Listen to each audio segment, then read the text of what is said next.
सभी राष्ट्रवादी और सनातनी भाइयों का स्वागत है पॉलिटिकल बस में। दोस्तों आज न्यूज है दिल्ली से।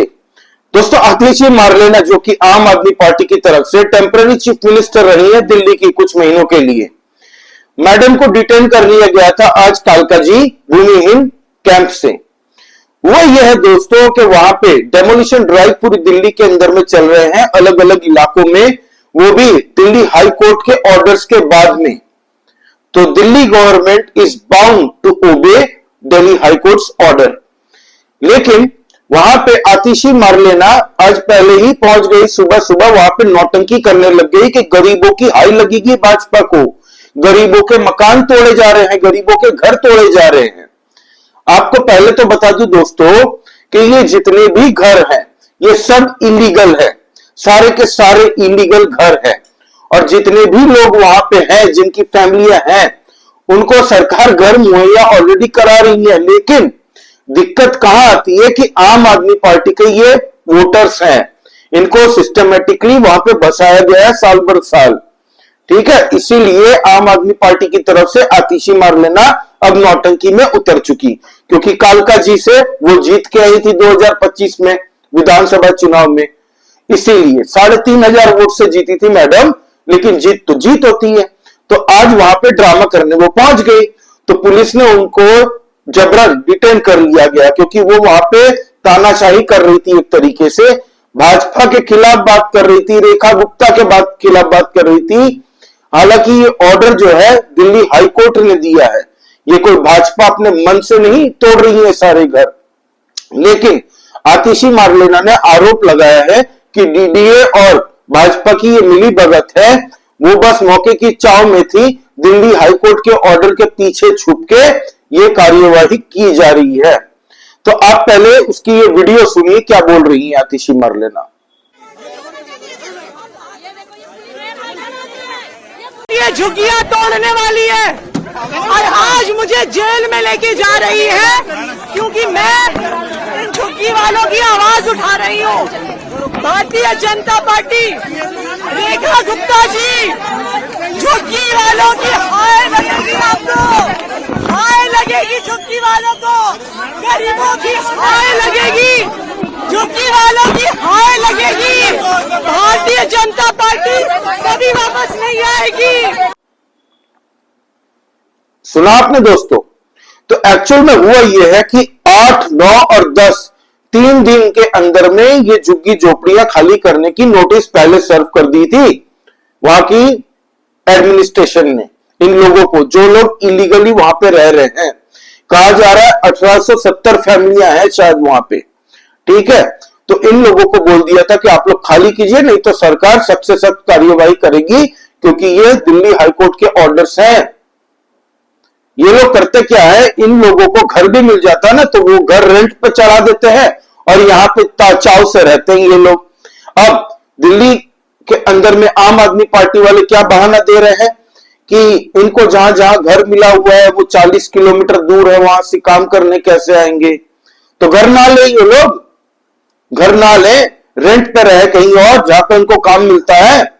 इलीगल थोड़ी, या किसी का बाप का खैरात थोड़ी है, बेवकूफ थोड़ी है पूरे भारतवासी लोग कि घर खरीद खरीद के रह रहे हैं। जिनके पास अपना घर नहीं है वो रेंट पे करते हैं, वो बेवकूफ थोड़ी है, वो भी खाली जगह देख के कहीं भी डेरा मार दे।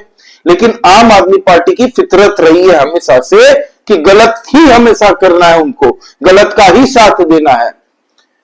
आप सोचिए दोस्तों, किस तरीके से इन लोगों को सिस्टमेटिकली वोट बैंक की तहत बसाया गया था। दर्द कहां है इनको पता है कि इनकी कॉन्स्टिट्यूएंसी से इनके इलीगल वोटर्स सारे दूसरी कॉन्स्टिट्यूएंसी में चले जाएंगे, तो आने वाले वक्त में इनको वोट नहीं मिलेगा। और जितने भी इलीगल बांग्लादेशी और रोहिंग्याओं को बसाया गया है दिल्ली के अंदर में, आज दिल्ली के हाल यह है कि दिल्ली के अंदर में क्राइम रेट अगर देखें, जितने भी क्रिमिनल एक्टिविटीज में पकड़े जाते हैं लोग, 70 to 80% ये दिल्ली के इलीगल रोहिंग्यास और बांग्लादेशी हैं। लेकिन इनके लिए पैरवी करने के लिए कोर्ट में वकील भी खड़े हो जाते हैं इन इलीगल बांग्लादेशी और रोहिंग्याओं के लिए। आप सोच सकते हैं किस हद तक इनको बचाने के लिए एक पूरी इकोसिस्टम तैयार है आज की डेट में। खैर, हमने पिछली वीडियो में वो बात कही थी कि किस तरीके से कई एनजीओ उनके लिए काम कर रही है, उनको बचाने के लिए कोर्ट तक गई है कि डिपोर्ट नहीं करना है इलीगल रोहिंग्याओं को, बांग्लादेशियों को। सोचिए, तो अपने घर में रखे ना वो लोग। ये भारत है, धर्मशाला थोड़ी है कि जिसका मन इलीगल बस्ती बनाएगा वहां पे रह लेगा सालों साल। और वहां पे भी ठेकेदार होते थे आम आदमी पार्टी के कुछ कार्यकर्ता, जो इन इलीगल बस्तियों में, झुग्गी झोपड़ियों में रहने वालों से पैसा वसूलते थे कि हम आपको रहने के लिए जगह दे रहे हैं, आपको मुफ्त बिजली दे रहे हैं, कटिया मार के बिजली। जो इनोसेंट ऑनेस्ट बिल पेयर्स होते हैं, जो बिजली का बिल पे करते हैं, पूरा का पूरा मलबा, पूरा का पूरा भार उन पे आता है। ये तो अब इनको तकलीफ हो रही है, तो आतिशी मार लेना फिर से नौटंकी करने आ चुकी वहां पे। अब आपको पता है आतिशी मार लेना के पेरेंट्स भी वैसे ही काम करते थे। अफजल गुरु जिसने पार्लियामेंट आतंकी हमला किया था, उसकी भी मर्सी पिटीशन इनके पेरेंट्स ने साइन की थी। तो हर गलत काम में ये लोग रोड़ा बनने आते हैं। जब सही काम करती है सरकार तो करने नहीं देना इनको, क्योंकि इनका वोट बैंक इंपैक्ट होता है इससे।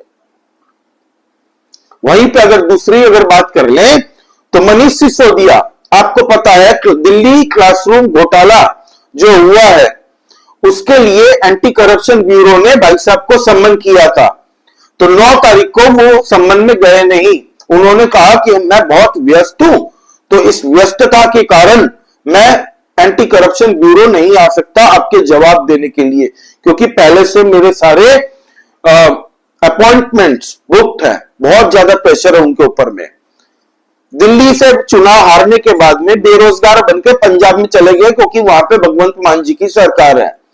तो वहां पे जाके ईडी और सीबीआई से बचने के लिए तीनों ड्रामेबाज जो नवरत्न है आम आदमी पार्टी के, केजरीवाल, मनीष सिसोदिया, सत्येंद्र जैन, तीनों भाग गए पंजाब। और पंजाब में प्रभारी और सहप्रभारी बन गए सत्येंद्र जैन और मनीष सिसोदिया। अरविंद केजरीवाल अभी देख रहे हैं कि भाई लुधियाना वाली सीट जैसे ही आम आदमी पार्टी जीते तो वहां से राज्यसभा का मेंबर बनके मैं चला जाऊं। तो 6 तारीख को सत्येंद्र जैन से 5 घंटे एंटी करप्शन ब्यूरो ने पूछताछ की।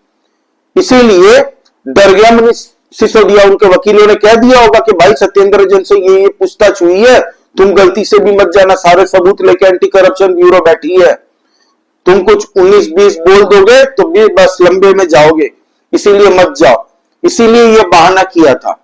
अब दूसरा सम्मन भेज दिया गया है एंटी करप्शन ब्यूरो की तरफ से मनीष सिसोदिया को कि अब 20 तारीख को आपसे पूछताछ करेंगे, तो 20 तारीख को आप एंटी करप्शन ब्यूरो में आ जाइएगा। क्लासरूम घोटाले में 2000 करोड़ का घोटाला सामने आया है एंटी करप्शन ब्यूरो के पास में।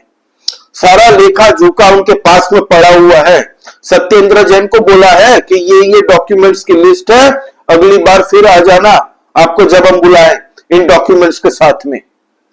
तो सत्येंद्र जैन से जब पूछताछ हुई थी तब उसने बता दिया था कि ये जो क्लासरूम का मैटर है इसमें इन्वॉल्वमेंट इक्वली रहता था एजुकेशन मिनिस्ट्री की तरफ से भी, और उस टाइम में मनीष सिसोदिया एजुकेशन मिनिस्टर है, तो एक तरीके से मनीष सिसोदिया से भी पूछताछ होगी। और ये भी उसने कहा था सत्येंद्र जैन ने कि कैबिनेट की जो मीटिंग हुई थी उसमें हमने डिसाइड किया था कि दिल्ली के अंदर में 12,760 क्लासरूम हम बनाएंगे। तो अब कैबिनेट मीटिंग में जितने लोग थे उनसे भी पूछताछ होगी। एंटी करप्शन ब्यूरो ने सारे सबूत इकट्ठा कर लिए हैं और अब 20 तारीख को फिर से बुलाया है मनीष सिसोदिया को। तो अब मनीष सिसोदिया जाते हैं कि नहीं, ये 20 तारीख को हमें पता चलेगा। लेकिन ये जो दिल्ली में जो इलीगल रहने वाले जो इलीगल घर को तोड़ा जा रहा है उसके खिलाफ जिस तरीके से आम आदमी पार्टी उतरी है ना, आप यकीन मानिए दिल्ली के लोग ही आम आदमी पार्टी को पहचान चुके हैं। इसीलिए लात मार के इनको सत्ता से बाहर फेंका, क्योंकि इनकी सीएजी की रिपोर्ट बाहर नहीं आई थी। भाजपा की सरकार बनते ही इनके सारे भ्रष्टाचारों की फाइल विधानसभा के पटल में जब भाजपा ने रखी है, अब इनका दिल्ली में कभी भी चुन के ना आना तय है। हालांकि आतिशी मार्लेना बोल रही है कि गरीबों की आपको हाई लगेगी। सोचिए, गरीबों की हाई लगेगी। फ्री में दिल्ली को लूटने वाले, 12 साल तक बर्बाद करने वाले, अब वो अभिशाप दे रहे हैं जिनको दिल्ली की जनता ने ही अभिशाप दे दिया है। दिल्ली के चुनाव में लात मार के भगाया है।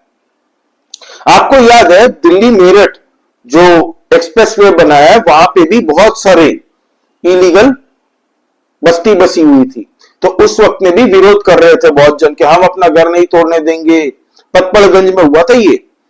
तो फिर वहां पे जब नितिन गडकरी जी ने डायरेक्ट ऑर्डर दे दिए कि भाई जमीन तो हाईवे की तुम्हें देनी ही पड़ेगी, तब मनीष सिसोदिया ने उनको समझाया था कि नहीं नहीं दे दो यार, कोई बात नहीं, बहुत प्रोटेस्ट कर लिया, बिना कुछ किए हम लोग लपेटे में आ जाएंगे, इससे बढ़िया दे दो। तब जाके वहां पे खाली करवाई गई थी।